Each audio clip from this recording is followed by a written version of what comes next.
Okay, my dear students, before going towards the computation of probabilities through the normal distribution, uh, with reference to my previous lecture, let me conclude this because I forgot to calculate the mean and standard deviation of the C scores we have computed earlier.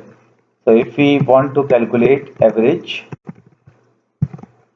of these 5Z scores, so you can get the value 0 and the standard deviation of the same 5 values can be determined as 1. तो mean 0 और variance यानी standard deviation इसका 1 होता है and now we are ready to calculate some probabilities using the normal distribution. Okay, computation of probabilities through the normal distribution was made easy by Carl Friedrich Gauss. उनका एहसान है हम पर कि इतना आसान तरीका उन्होंने हमें प्रोवाइड कर दिया कि हमें कॉम्प्लिकेटेड कैलकुलेशंस की ज़रूरत नहीं होती। क्यों कह रहा हूँ कॉम्प्लिकेटेड कैलकुलेशंस की ज़रूरत नहीं होती? Because let me give you an example. Suppose we need to find some area under the standard normal curve and the area has been shown illustrated in this graph.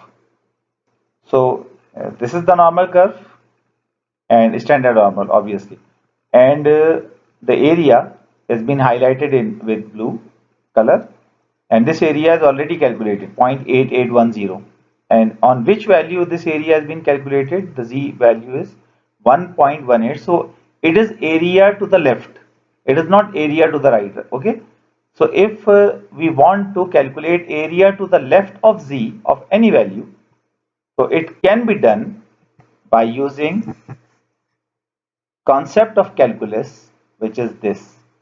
Now again, it seems to be like complicated thing. Okay, we are facing some troubles finding simple integrals. So it is the integration which is very complicated, and it involves the power problem, power rule as well. We are going to use the transformation method and then proceed with the integration. So it will be nearly impossible for us to integrate this function. But for the sake of getting some knowledge about how we could calculate these probabilities, I have highlighted this. No need to worry, no need to worry. ये पूरा integral जो है minus infinity से 1.18 तक area to the left calculate करेगा, जो कि 0.8810 है, इस फंक्शन को इंटीग्रेट करके, and it will be represented by the sign of probability of z less than equals to plus 1.18, and using the CDF method, cumulative distribution function, it can be written as capital F of z 1.18 यूं भी लिखा जाता है, probability की symbol में भी लिखा जाता है, and we can also use the symbol of phi to show the calculation of probabilities or area from the left, area to the left of any normal distribution using the symbol of phi, and by mentioning the number, the value of z inside the bracket. So how will this be possible? अब ये 0.8810 integration से तो हम निकाल नहीं सकते, तो ultimately we are going to use the help of the standard normal table. तो let me show you the standard normal table. Now this is the standard normal table. ये टेबल प्रोवाइडेड है, आपको नेट पे भी मौजूद है, hard copy में provide कर दिया मैंने क्लास में. अदरवाइज जो लोग मुझे सुन रहे हैं यूट्यूब पर, तो वो किसी भी वक्त ये स्टैंडर्ड नॉर्मल टेबल डाउनलोड कर सकते हैं. तो सबसे पहले इस टेबल को हमें समझना है. In the left most column of this table, this is the column of z, the same z scores. आपको याद होगा प्रीवियस लेक्चर में और इस लेक्चर के शुरू में भी मैंने आपको दिखाए थे, जो आप लोगों ने नंबर्स को सपोज करके z में कन्वर्ट किया था, ये वही है, बिलीव मी ये वही है. अब देखें मिनिमम मोस्ट z वैल्यू क्या है इसमें, -3.9. बेसिकली ये 2 डेसिमल तक एक्यूरेट है. Why it is accurated up to 2 decimal places, यहाँ तो 1 डेसिमल प्लेस है, तो बाकी 2 डेसिमल प्लेसेस के लिए ये जो कॉलम हेडर्स हैं, कॉलम हेडिंग्स, ये इसे कंप्लीट करती हैं.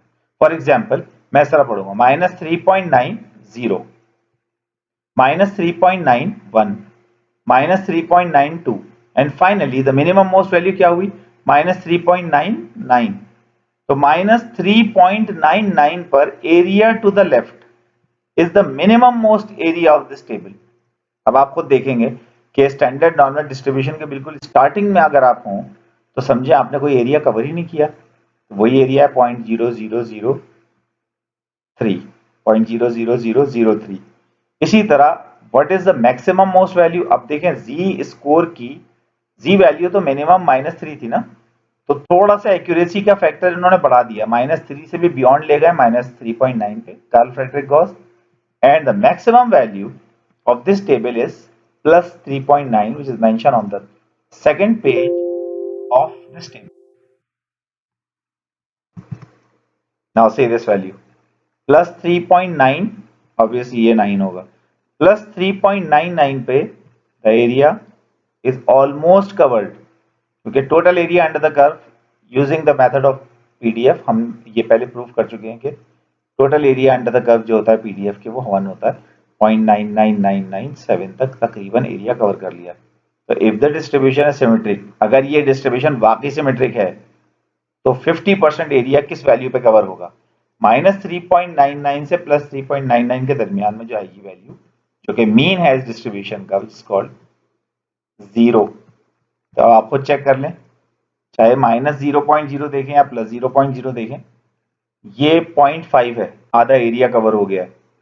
तो इसी टेबल के अंदर अगर हम हाईलाइट करें +1.18, तो आप देखें सेकेंड पेज के अंदर +1.1 यहां पर मौजूद है, and where is 8, it is 5 6, column headings देखते जाएं, हियर इट इज। तो फाइनली देखें 0.8810 यहां नजर आ रहा है आपको, तो यही 0.8810 वहां पर कैलकुलेटेड है। तो it is easy for us to locate the area, the desired area, but this table is accurate up to 2 decimal places. 2 decimal places तक जी की कोई भी वैल्यू अवेलेबल होगी तो उसका एरिया टू द लेफ्ट ये कैलकुलेट कर देगा। ये याद रखें कि ये जो टेबल है, this table is calculating all possible areas to the left, it is not valid for areas to the right. तो एरियाज टू द राइट के लिए हमें कोई गैजेट लगाना पड़ेगा, वो हम बाद में लगा लेंगे। फिलहाल मैं उसी स्लाइड पे आपको ले जाता हूं। Now here is the slide, और जो टेबल मैंने अभी आपको दिखाया था उसमें मैंने पर्टिकुलरली इस सेल को हाईलाइट कर दिया है, in which our desired area is located. तो जो एरिया इंटीग्रेशन से कैलकुलेट होना था, instead of using integral method we are using the method of table. तो टेबल जो कि एम्पेरिकल वैल्यूज का कैलकुलेट कर दिया, ऑल पॉसिबल इंटीग्रल कैलकुलेट किए थे गॉस ने, उस वक्त कैलकुलेटर या कंप्यूटर नहीं था, ये मेहनत उसने कर ली, तो उससे हमें बेनिफिट है। तो ये एरिया कैलकुलेट हो गया। तो नाउ अब इस एरिया को हम कंप्यूटर के जरिए, चूंकि since we are living in the era of technology, तो हम कंप्यूटर के जरिए भी ये एरिया मालूम कर सकते हैं, वो भी मैं कैलकुलेट करके दिखा देता हूँ। तो for this purpose we can take the help of a normal distribution calculator. So several number of normal distribution calculators are available on the net, but I have chosen the one which is the easier one and the most elaborated one. तो ये वाला जो calculator है ये आपको इस link पर मिल जाएगा। The link has been highlighted with blue color. आप इस लिंक को लिख दें अपने क्रोम में, गूगल क्रोम में या किसी भी ब्राउजर में, तो आपके सामने ये स्क्रीन आ जाएगी। और इस स्क्रीन के अंदर आप देखें यहाँ पर मीन 0, स्टैंडर्ड डिवीजन 1 है, फिलहाल हमें यही रखना है। But other than standard normal distribution you can enter any value of mean which is given to you in the question. किसी केस में अगर आपको मीन की वैल्यू अदर देन 0 दी हुई है तो आप वो भी दे सकते हैं। Other than 0 value of standard division you can also provide it. Okay, फिलहाल इसको 0 और 1 रखेंगे हम। और उसके बाद अब आपको एरिया अबव द वैल्यू चाहिए, एरिया बिलो द वैल्यू चाहिए, एरिया इन बिटवीन चाहिए या एरिया आउटसाइड चाहिए, वो सब चीजें यहां पर अवेलेबल हैं। कोई भी ऑप्शन आप सिलेक्ट करें and finally by hitting this button recalculate, क्योंकि पिछली प्रोबेबिलिटी होगी कैलकुलेटेड, तो बेहतर है कि आप इसको रीकैलकुलेट का बटन हिट कर दें। फिलहाल आप देखें मैंने यहाँ पर 1.18 लिखा हुआ था और मैंने बिलो को के ऑप्शन को सिलेक्ट किया हुआ था, तो तो जब मैंने बिलो के ऑप्शन को सिलेक्ट किया तो आप देखें रिकैलकुलेट में एरिया वही 0.881 कैलकुलेट होकर आ रहा है। तो if you are watching my video, so you can also use the same calculator of normal distribution, or you are having the option of using the standard normal table, and I'm giving you some exercises of regarding finding the areas of probabilities using the standard normal table. So this is the first exercise. So you can also pause the video and calculate me for this value, probability of z less than equals to 1.25. अब ये value आप मुझे table से या online calculator से calculate करके बताएं। Yes, the answer is 0.89435, बिल्कुल ठीक। Second result is this, probability of z less than minus 1.0. What is the result? Yes, I think you got it. The result is 0.15866, बिल्कुल ठीक है। You can also make some sketches on your copies, अगर आप चाहें तो इनके sketches भी बना सकते हैं। और इसके बाद आ गई देखें probability of z exactly equals to minus 1.00। क्या आंसर होगा? Whenever we are dealing with a continuous random variable, तो point probability doesn't exist, तो डायरेक्टली यहाँ पर आपने लिखना है 0। And why is it possible? मैं आपको इससे पहले लॉजिकल और मैथमेटिकल दोनों रीजनिंग दे चुका हूं।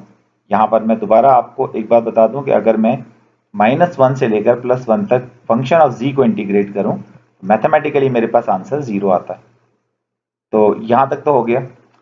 इसके बाद what about this probability of z greater than equals to 1। अब देखें यहां पर this is not area to the left, this is area to the right. अब in order to calculate area to the right using the standard normal table, if you are taking the help of online calculator, that it will be good for you कि आप वहां पर area above का option select कर लें।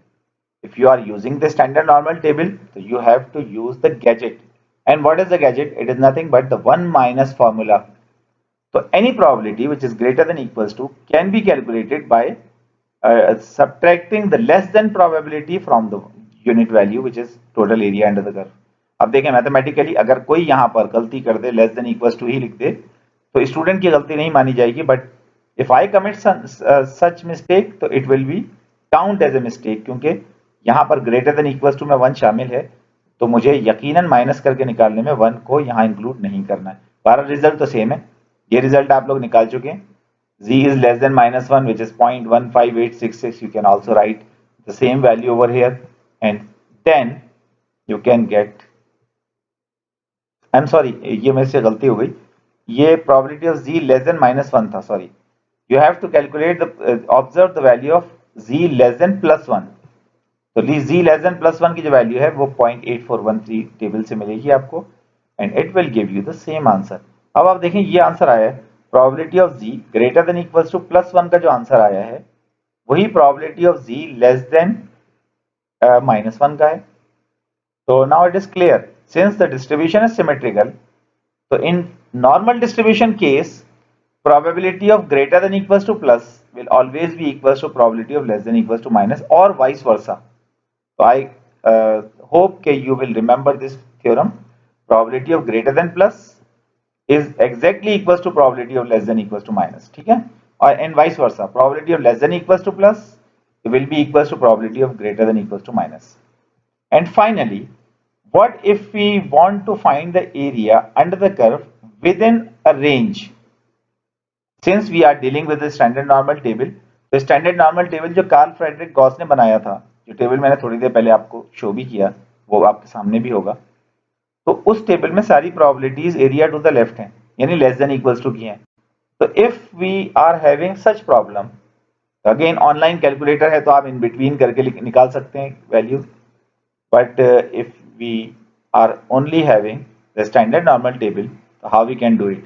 Do you remember the way I solve such question in the case of uniform distribution?